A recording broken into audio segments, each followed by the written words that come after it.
আজকে একেবারে নতুন বছরের প্রথম দিন চলে এসছে নতুন সবজি আপনারা দেখতে পাচ্ছেন।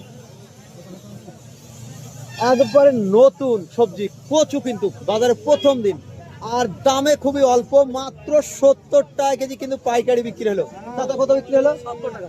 এই যে শুনতে পাচ্ছেন যে 70 টাকা কেজি পাইকারি বিক্রি হলো। আর এই যে বেগুন, বেগুনের দাম কিন্তু আজকে অনেকটা কমে গেছে। এই যে বেগুন 30 টাকা কিলো, আজকে কিন্তু অনেকটা বেগুনের দাম কমে গেছে দেখতে পাচ্ছেন। 15 কেজি বেগুন 500 টাকা ক্যারি, অনেকটাই দাম কম আজকে।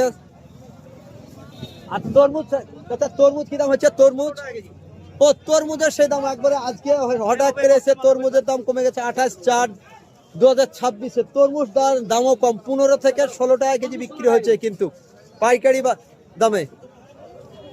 আরো বাজার জানতে অবশ্যই ফেসবুক পেজটি ফলো করুন এবং রাত্রি 8টায় চোখ রাখুন খুচরো বাজার দেখতে।